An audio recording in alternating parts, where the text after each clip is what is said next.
नमस्कार, आप सभी का हमारे चैनल में फिर से एक बार स्वागत है। आज हम आपको बताने जा रहे हैं बाबा जी की एक और कहानी के बारे में। ये कहानी है बुलेट प्रूफ कंबल की। तो चलिए कहानी की शुरुआत करते हैं। रिचर्ड एल्बर्ट रामदास ने 1989 में नीम करौली बाबा के चमत्कारों पर मिरेकल ऑफ लव नामक एक किताब लिखी थी। इसी में बुलेट प्रूफ कंबल नाम की एक घटना का भी जिक्र हुआ है। बाबा जी हमेशा कंबल ही ओढ़ा करते थे।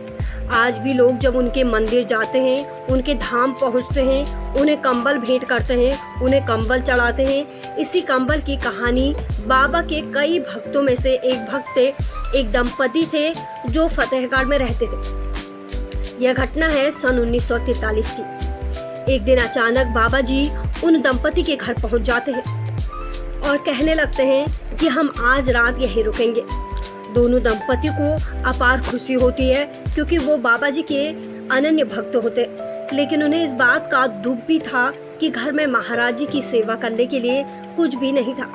हालांकि जो भी था उन्होंने बाबा जी के समक्ष प्रस्तुत कर दिया।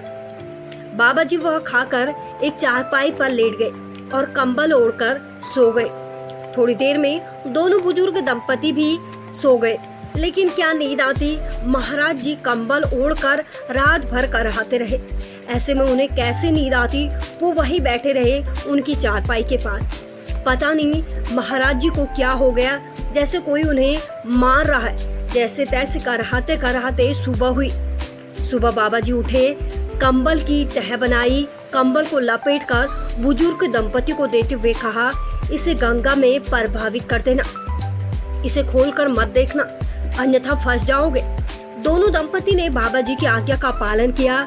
जाते हुए बाबा जी ने कहा, चिंता मत करना, 1 महीने के भीतर आपका बेटा आपके पास लौट आएगा। जब वो कंबल लेकर नदी की ओर जा रहे थे तो उन्होंने महसूस किया कि इसमें लोहे का कुछ सामान है, लेकिन बाबा जी ने तो उन्हें खाली कंबल दिया था और बाबा जी ने उस कंबल की तह भी उनके सामने बनाई थी। उनके सामने ही कंबल को लपेटा था। खैर हमें क्या, हमें तो बाबा जी की आज्ञा का पालन करना है। यह सोचकर उन्होंने कंबल वैसे के वैसे ही नदी में प्रभावित कर दिया।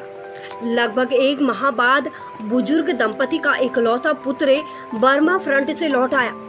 वह ब्रिटिश फौज में सैनिक था। दूसरे विश्व युद्ध के वक्त बर्मा फ्रंट पर तैनात था। उसे देखकर दोनों बुजुर्ग दंपति खुशी से खिल उठे। उसने घर आकर कुछ ऐसी कहानी बताई जो किसी को समझ नहीं आई। उसने बताया कि करीब 1 महीने पहले की बात है। एक दिन दुश्मन फौजों के साथ वह घेरा गया। रात भर गोलीबारी हुई। उसके साथ के जितने भी सैनिक थे सारे मारे गए, लेकिन वह अकेला लड़ता रहा और बच गया। मैं कैसे बचा मुझे नहीं पता। उस गोलीबारी में उसे एक भी गोली नहीं लगी। रात भर वह जापानी दुश्मनों के बीच जिंदा बचा रहा। भोर में जब और अधिक ब्रिटिश टुकड़ी आई तो उसकी जान में जान आई। यह वही रात थी जिस रात नीम करौली बाबा जी उस बुजुर्ग दंपति के घर पर रुके थे। तो ये थी बाबा जी की एक चमत्कारिक कहानी।